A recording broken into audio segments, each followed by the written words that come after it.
الله الله على الجمال. يا اخي مج البليله الدافي ده الجميل ده في الشتاء بيغسل الواحد من جوه، وخصوصا بقى لما يبقى لونه لبني كده وجميل، لون تيشيرت غزل المحله. ايه يا جماعه اللي حصل النهارده ده ايه الجمال والحلاوه اللي حصلت النهارده دي؟ الزمالك يا جماعة والله قلتها مرة واتنين وتلاتة. الزمالك من غير منشطات زي البليلة دي، من غير مكسرات، والله زي البليلة دي كده بس من غير مكسرات.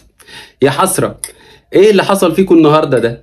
غزل المحلة عملت منكم، اقول لك ايه، طلعت منكم قماش. غزل المحلة النهاردة عملت منكم قماش والله. وبعدين بقول لك ايه، انا كنت بقول امبارح ان الزمالك ركب الاسانسير ونزل الخامس. اسانسير مين يا برنس؟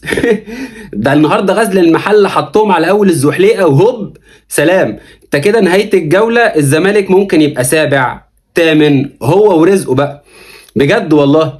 وبعدين بقول لك ايه الجولين دول؟ هم يا عيني ما بيجيش فيهم اجوال عاديه، لازم الاجوال كلها تبقى يعني بص افيهات. الاجوال كلها افيهات.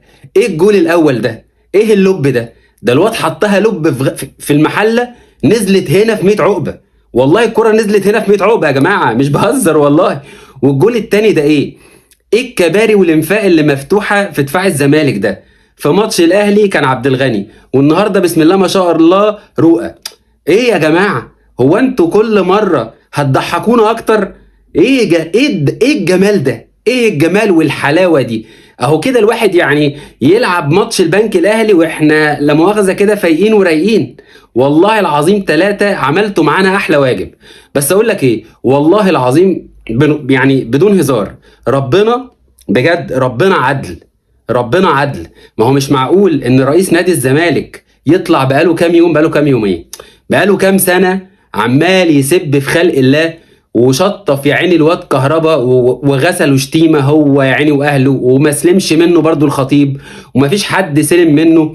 ده حتى طرد حد من الناس من مجلس اداره الزمالك، طرده والمؤتمر شغال.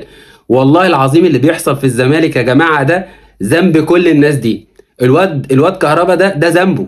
والله العظيم ده ذنب كهربا، وده ذنب كل الناس اللي غلط فيهم مرتضى منصور.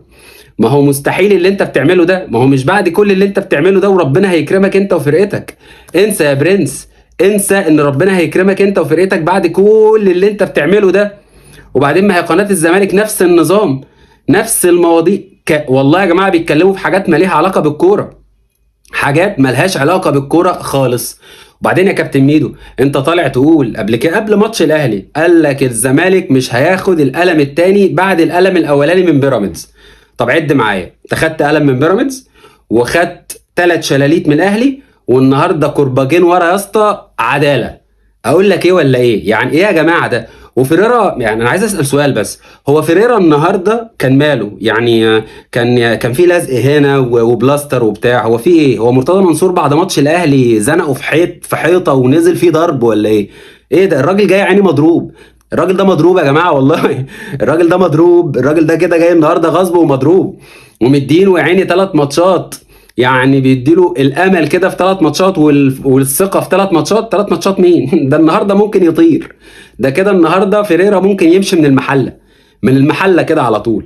انت عارف يا برنس ان دي السنه الثانيه اللي الزمالك يخسر فيها على ملعب غزل المحله؟ يعني من 2016 اصلا كده كده المحله وقع وصعد في 21. 21 بقى برضو المحله حط على الزمالك هناك، و22 نفس النظام، يعني او يعني نقول 23 نفس النظام. 2 دوري ورا بعض الزمالك ما كسبش هناك في غزل المحله. تحس ان الملعب ده بقى مقبره. وبعدين بص بقى يا برنس، هقول لك حاجه والله بجد، بعد الماتش ده هقول لك الزمالك اتغلب ليه. مرتضى منصور هيطلع يقول لك ده سحر السيد عبد الحفيظ. وش ده السحر يا جماعه؟ اوعى تقنعني ان الكره عند الزمالك مش راضيه تخش، وكورتين لغزل المحله يخشوا كده عداله. هم صحيح ملعوبين من ارجنتين مصر يعني بصراحه، بس هتلاقي مرتضى منصور يطلع يقول لك بص يا سيد عبد الحفيظ، هي دي عفاريتك، هو ده شغل جامايكا وانا عارفه كويس، هو ده شغل جامايكا. اه والله، ما انتوا كل يوم هتضحكونا اكتر.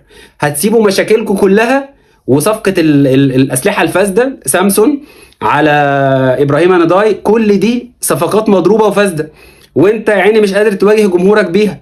وبعدين هو فين فتوح وجمعة؟ هي المنشطات مطولة ولا إيه يا برنس؟